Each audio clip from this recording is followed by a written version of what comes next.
Okay, good afternoon and welcome to the final stage of the exam proctoring system. So I just want to explain the flow. Now, this is the admin side and this is the student side, which I'll be demonstrating. So I've already logged into the student dashboard. So now let's assume because this is for the examination, right? So remember that I said that it's of two types, which are the web application software or the desktop application software. And I mentioned earlier that the framework I'm using, we can easily make this a desktop application software, right? Due to the the usability and durability of the framework which I'm using to design this application. So let's go to this. Now, here I just want to demonstrate how the exam is being written, right? Remember in the last previous video, I've already explained some of these things. So here this is the instructor. Now the instructor can create multiple exams for students that actually that are assigned to take a course, right? So now let's assume that I want to add an exam. And I can see that this particular instructor has four courses assigned to him. Now let's assume that I want to make an exam for this called data structure and algorithm, for instance, because I've already uploaded the question. Remember the questions is it's either it's auto generated or you can upload it manually, which I've already done that in our previous videos. Right. So now this is the exam name. Let's assume the exam name is called data structure exam. Right. So now this is the start date. Let's assume I want them to write the exam today, which is 13:41. That is to almost to 2. Now the duration of this exam, let's assume is 20 minutes. Then the total questions is 7 questions. Then what is the score per question? Let's assume the score per question is 5. So if the questions are 7 and the score per question is 5, which is about 35 marks, right? Now it's left for me to enable proctoring or I'm not enabling proctoring. For a year now, I won't enable the proctoring. I will just create the exam. I've created the exam, right? Now if I go to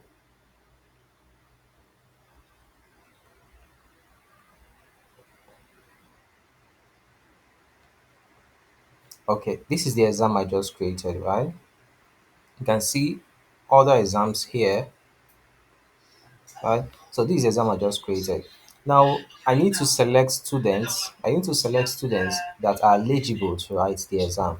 Currently now in the data bank we only have one student here.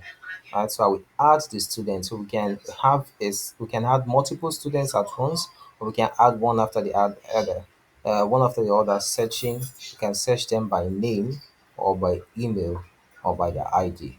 So I've added the students. So the student left this place right now. So if I come here, I can be able to see I can be able to see the students that are eligible to write this exam. You can see that the exam have already started, which is time left is um 18 minutes, right? Now let's go to the student dashboard. Now this is student dashboard. Now, this place is where the students see all the courses in the tertiary institution and the students select the courses that he or she wants to do, right?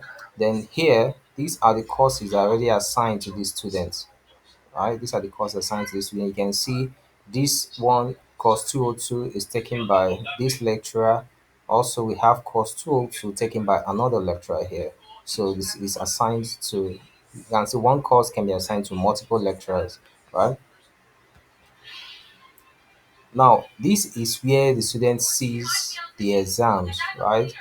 This is where the student sees the exam, and this is the current exam currently running. You can see all these ones have already expired, right? Now, this is the exam currently running, which is their structure exam. Now, the students can enter here because the students are already selected by the instructor to take the exam. So when the student enters, you can see this is how now this way this one works. Remember that based on is not proctoring, right? It takes it to the people, but it's a proctoring, it will activate our camera and then monitors what the student is doing, and then it won't allow the student to actually change tab or snap screen or do any other thing here in this exam. But this one is not proctoring, everything is allowed here. Now, what how this is done is now the instructor actually selected 7 questions, right? So now these 7 questions will be randomized from the other bank and then shown to the student. It means that if multiple students are writing this exam, they won't have the same question because each of the questions are randomized and then pasted. So once the 7 questions automatically are then stored in are just stored with this student ID. So even the student is coming next to write this exam, this won't randomize again, right? So the reason for this is because how this work is, even if the student is not connected to the internet, right, the students can still answer the questions. And when there's internet, it will synchronize automatically and then go to the online database server. So we actually do this so that there will be this exam will be very very efficient and very effective, and the students will know don't have to complain about any issue during the exam, right? So let's quickly answer this question. Which of these is software? So uh, you can see CPU, motherboard. Now we know that Linux is actually the software. This is the correct answer, but let me just choose this as your wrong answer. Okay, you can see immediately you are answering it. You can see immediately you are clicking. We can use the keyboard to click. Yeah, we can. If I click on A like this, you can see it's automatically saved, right? So which is a high level programming language? Okay, now assembly is a low level, which is a high level programming language.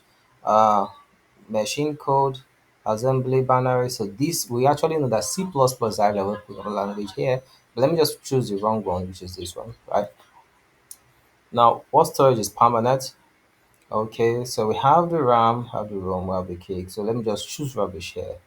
Right? Let me just choose rubbish. We know that this is not actually permanent storage, it's temporary, right? So let me just choose rubbish. Let me just choose this one. So let's go to the next one. So what's the extension of this? Let me just choose this correct one.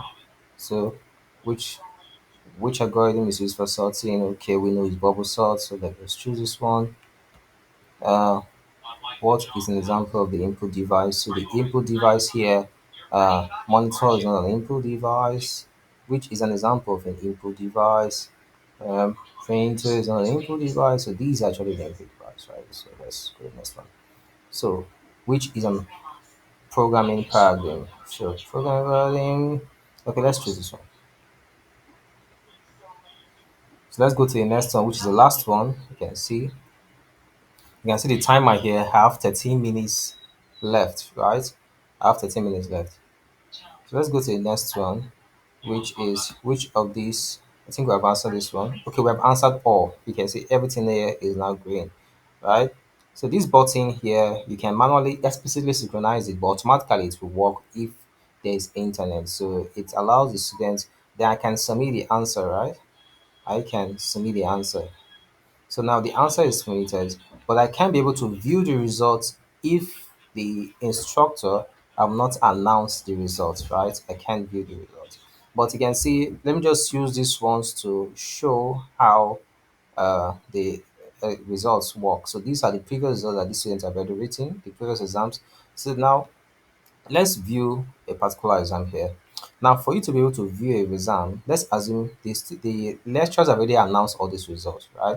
But before the students can view this exam, the student needs to evaluate the exam, right? So if I click on this, you can see because the students have not evaluated this exam, so the student must evaluate this for he or she to check his results. So how clear were the exam questions? Okay, that's how the student is going to be clicking this, all these ones one after the other. Now, the reason why we do this is so that we'll be able to improve on our exams by taking the students' evaluation. So let me just click OK here. So I'll be fast. Okay.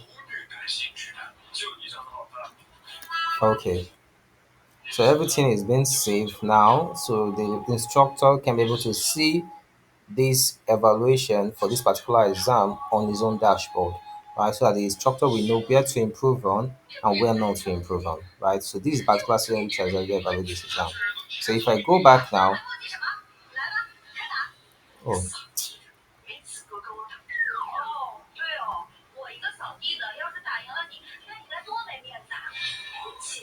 okay.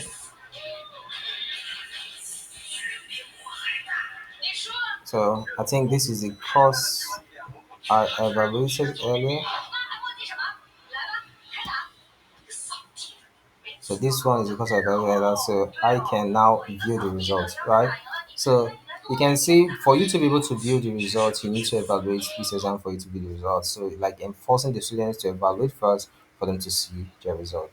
Now we can see what happens, right? So this is a score. The raw score is actually the questions. The total question is 7. Now the score per question is 5, which makes it a total score of 35. Now if you check here, the students failed 2. That's why the students scored 25 over 35. It's like saying 1, 2, 3, 4, 5. That is 5 times 5 is 25, which is 25 over 35. So the students have a percentage of 21.43% here on this exam here, right? So that is how it's being calculated here. Let's move on to the next one here. So we have already checked this, right? Then here, this place, it allows the students to check all the results for this particular course, right? All the exams that has been scheduled for the student for this particular course. Remember, the one we check is per the exam. So this we check for all the exam in this course that have been taken here in this course. So when I click this, it will show all the exams the students have taken. Now remember that it won't first of all show you this exam, it will show you the student to first of all evaluate this. But because this one has been evaluated, that's why it shows us the results. Let's let's try another one that hasn't been evaluated. So let's try this one. I think this has been evaluated. Let's try this one. So you can see this has been evaluated. So here the students need to evaluate this course. Now you can see these are the evaluations. Say how good is the teaching quality. Okay, let's say it's poor. How relevant and comprehensive is the course content? Let's say average. Now, how effective were the learning materials? That's how the student is going to be clicking this one after the other until submit it. That's only when he can then check all the results for this particular course. So it's like enforcing it for students to do this. The reason for this is that the lecturer can be able to get the evaluation of the course and the evaluation part, the exams written by the student.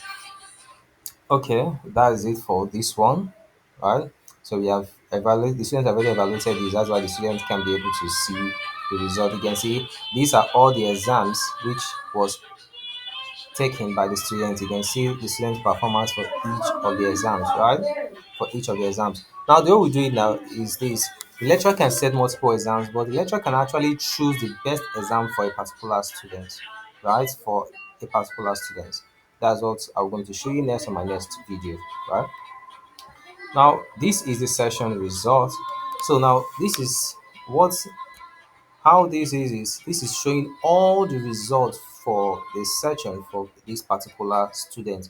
You can see these are what this you can see that currently now the students have taken only we have two course 202 and course 202 here. The reason why we have this is that these two are taken by two different lecturers, and here you can see the students actually this is the first exam here which the student didn't actually do, which is 0%. Now this is the second exam which the student did, which is called 74%, 1.43%. Now this is the average, which is 35.72%. So the same thing applies to this one, and this is the average for this exam. You can see this is the average for this exam. Now, how this works is you can see here. Now, this last one here, which is not showing result by staff. This one here, the reason why there's no result here is the lecturer on his own end will select is can select the best three or the best two results for a particular student. Right now, this one is showing all the exams taken by these particular students, right? But so this results here will only show all the results selected by the staff or the instructor for this particular student, and that's what we're going to be showing us on the next video.